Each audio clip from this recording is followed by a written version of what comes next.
4 weeks ago we moved into a 7-acre smallholding. Even the garden's full of treasures, like this damson tree, which is already bearing fruit, creating the perfect umbrella of shade for our hammock. We've also got red currants. Not all the treasures are plant form, like this old outside toilet. Just kidding. Now, thankfully, just a garden shed, because I really wouldn't fancy the 10-metre dash from my front door in the middle of the night to get to here. As you can see, there's many challenges ahead.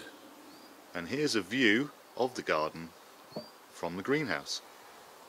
And just look at this apple tree. I mean, it's got to be older than me.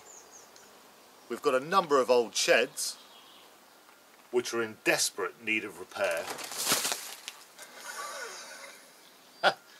As you can see. And just behind me is another hidden gem.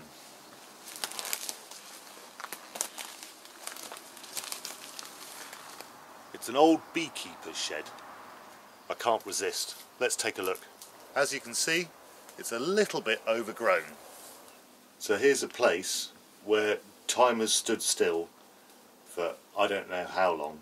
There's an old honeycomb spinner, so they would have put the honeycombs in the middle and then spun them around to extract the honey by centrifugal force. Whilst this is fascinating, it's also a bit unnerving and sad, but hopefully we'll have the opportunity to reuse some of this old equipment in the future. There's all sorts of other old relics lying around. Some of them quite large, like this old railway carriage. As you can see, there's plenty of wildlife around as well. Here's the planned site for the vegetable patch. As we can see, it's going to take quite a lot of work to turn this area into a vegetable patch. Over the last few weeks, I've been cutting pathways through the jungle of nettles and grass using this 35-year-old Honda lawnmower. These are our two horses. This is Peru and this is Softy.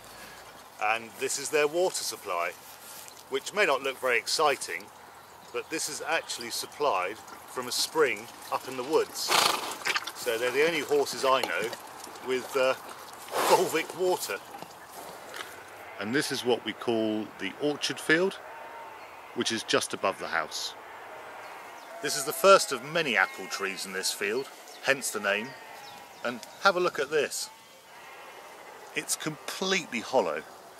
Here's another amazing example of an old trunk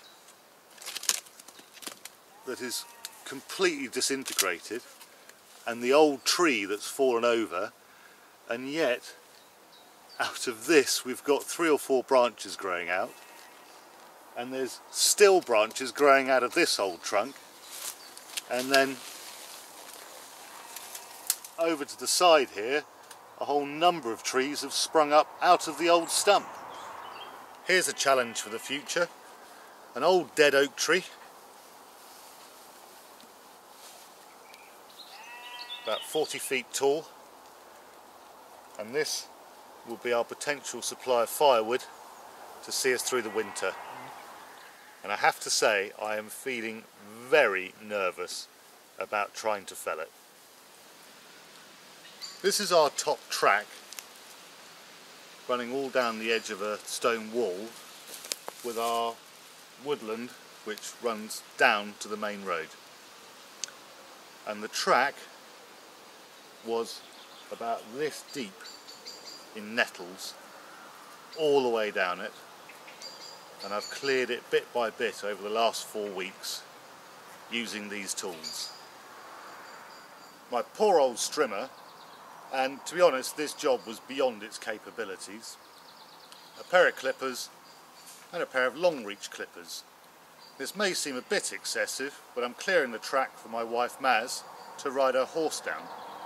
So allowing for a horse and rider, you need to clear to about 10 to 12 feet high, And as you can see, this is an extremely useful tool for that job.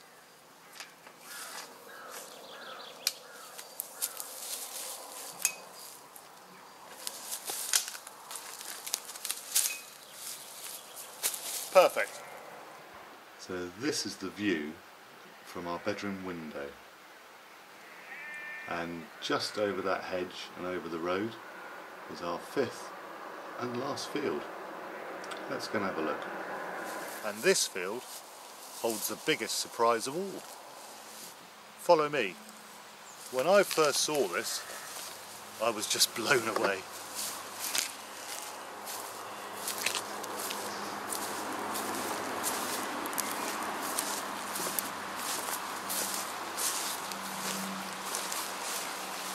We have our very own bit of river. So I can just imagine when the kids are a bit more grown up, being able to bring them down here on a summer's day, whilst I relax on the bank of course, and they can come down and play by the river. It's just amazing. So at the end of a perfect day,